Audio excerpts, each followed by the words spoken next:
And Donald Trump has escalated his criticism of India, calling the bilateral trade relationship a one-sided disaster. He also claimed that India has agreed to offer no tariffs on U.S. goods, but it's too late. So is it just the trade deficit or Russian oil imports at the heart of Trump's tariff offensive against India?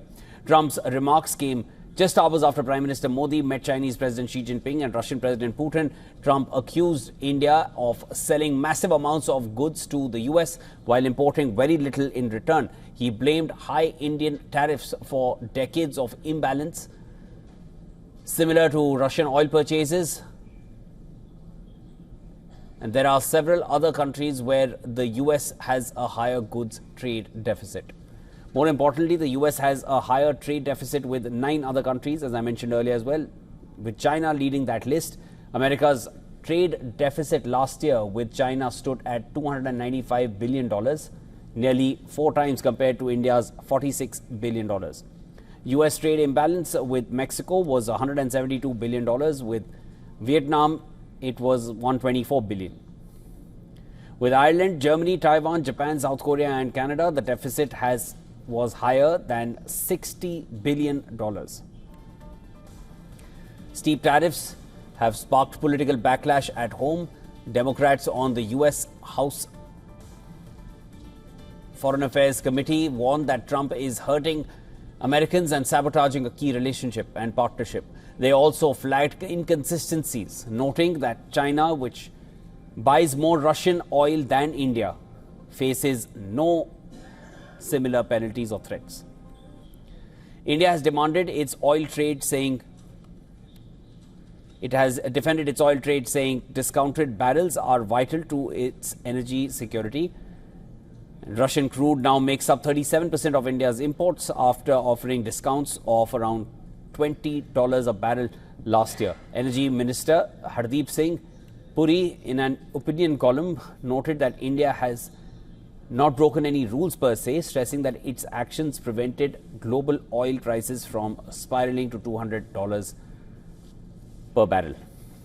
He rejected claims that India has become a laundromat for Russian oil, calling them unfounded. At the same time, the U.S. continues to import over $1 billion worth of Russian fertilizer annually, underlining contradictions in Washington's own sanctions strategy.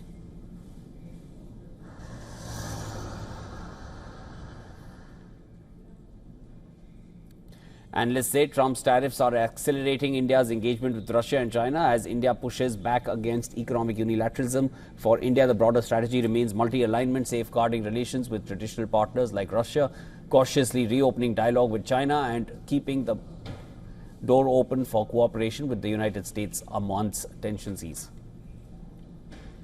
There's more on this from Susan, who sends us this report from New York. Listen in. President Trump criticized U.S. India trade, calling it a one-sided disaster and accusing India of keeping tariffs so high that American businesses can't compete. He claimed India has now offered to cut tariffs on U.S. goods to zero.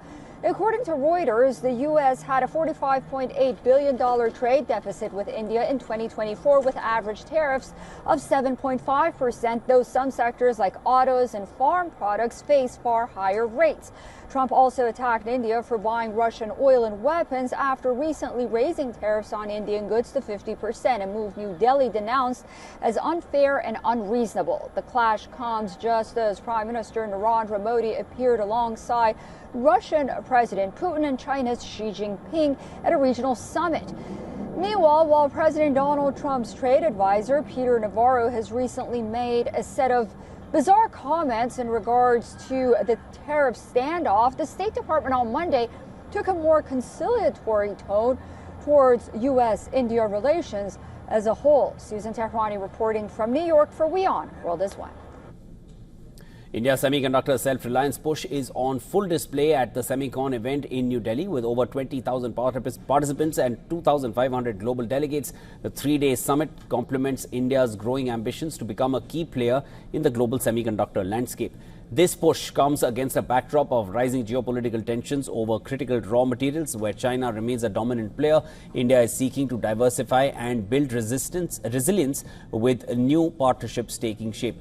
At the recent SCO summit, Prime Minister Modi stressed the need for inclusive supply chains, opening possible avenues for cooperation with Central Asia and allied nations in securing resources. The chip industry is now at the heart of global strategic competition. For many, India is not just a reliable partner, but also a booming market. Companies are betting on India's skilled workforce and growing electronics demand. From AI to automotive and consumer electronics, India offers opportunities both as a manufacturing hub and as a consumption powerhouse, as global players hedge against risks in East Asia. India's semiconductor mission presents them with a chance to tap into a rising ecosystem, one that blends itself reliance with global collaboration.